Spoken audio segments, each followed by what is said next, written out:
Bonjour à tous, bienvenue aux Chroniques de Carole. Vous êtes avec Carole Boucher, donc l'auteur de La simplicité au quotidien et puis du nouveau livre, donc Mon corps me parle, des éditions Atma.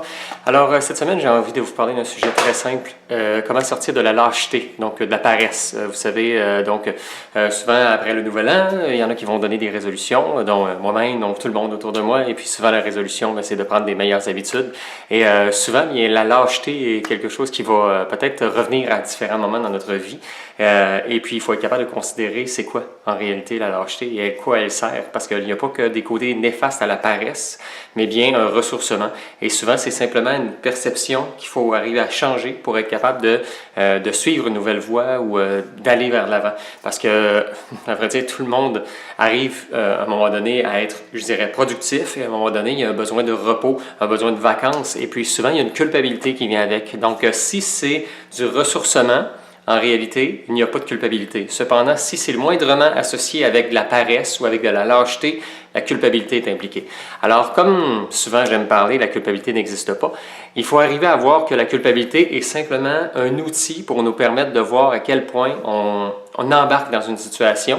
Parce qu'il faut arriver à comprendre que, admettons que je suis lâche, admettons que je décide d'écouter un film, de prendre une marche, de me reposer, de dormir, de lire un livre ou quoi que ce soit, s'il y a la culpabilité avec, donc c'est-à-dire comme la plupart du temps parce que j'aurais dû être productif, donc de faire les corvées, toutes les choses que j'aurais dû faire normalement et que là je les ai pas fait, il faut être capable de le voir d'une autre façon et amener simplement la détermination à dire ce que j'ai besoin après avoir été productif, c'est un ressourcement. Donc un ressourcement, c'est-à-dire c'est un rechargement de nos batteries. C'est la même chose qui fait que souvent on peut prendre une pause, comme dormir plus longtemps le matin lors de la fin de semaine ou lorsqu'on a des congés qui veut faire qu'on veut aller en vacances aussi, qu'on a un planning de prévu en vacances et puis finalement on ne fait rien du tout de notre planning ou presque peu. Donc c'est la même chose d'arriver à considérer comme étant un ressourcement ce que vous faites. Un ressourcement est souvent de sortir de sa zone de confort dans des choses qui ne sont pas essentiellement lâches, ou de la paresse, mais essentiellement quelque chose qui est là pour vous aider à aller de l'avant. Donc, simplement prendre votre paresse ou votre lâcheté et arrêter de la définir comme elle était et définissez-la comme un ressourcement. Donc, c'est certain que si vous avez une lâcheté qui est, je dirais peut-être quotidienne, là, vous manquez de motivation.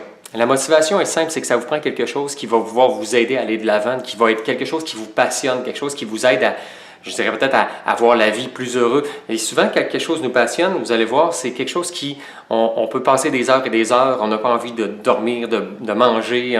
Il y a plein de choses qui passent à côté lorsqu'on fait quelque chose de passionné. Donc, écrivez sur une feuille ce que vous voulez comme étant des choses qui vous passionnent. Et à partir de ce moment-là, ce que vous allez pouvoir faire, c'est finalement essayer d'avoir plus de passion dans votre quotidien, donc des motivations, d'atteindre des objectifs. C'est la même chose, il y a une vidéo que j'ai faite sur comment atteindre ses objectifs. Si on n'a pas d'objectif, c'est normal que la lâcheté ou la paresse est capable de nous atteindre plus facilement. Donc c'est simplement d'être capable de s'établir, je dirais peut-être une liste de priorités par rapport à ce qu'on est capable de faire, mais aussi ce qu'on est capable de se ressourcer. Parce que si le ressourcement est de faire du sport ou d'aller dans diverses facettes, je dirais, du milieu artistique, il s'agit simplement de l'exploiter de cette façon-là. Il ne s'agit simplement de changer sa vision de la lâcheté. Parce qu'il faut arriver à comprendre, moi aussi, je suis quelqu'un qui va être hyper productif, donc qui va avoir une tendance à tout contrôler. Et lorsque je suis productif, je suis à mon, je dirais peut-être maximum. Cependant, dès que je cesse d'être productif, eh bien, je vais virer vers autre chose. Donc, c'est-à-dire que plutôt que d'aller plus vers le développement personnel, je vais aller plus vers les rénovations, je vais aller vers du sport, ou je vais aller vers des choses qui peut-être sont d'autres extrêmes. Dans le fond, c'est une genre de fuite d'une réalité, donc pour ne pas me sentir coupable. Alors, il faut arriver à voir que la culpabilité est encore qu'est-ce qu'on a besoin de travailler dans cet effet-là, parce qu'en réalité, tout le monde a besoin de ressourcement, parce que nos batteries, à un moment donné, il faut les recharger. Donc, c'est tout. Donc, je vous invite à visiter mon site web, donc caroleboucher.ca, et puis de voir et visionner et partager également toutes les vidéos des chroniques de Carole. Je vous dis à la prochaine, et puis passez une magnifique semaine.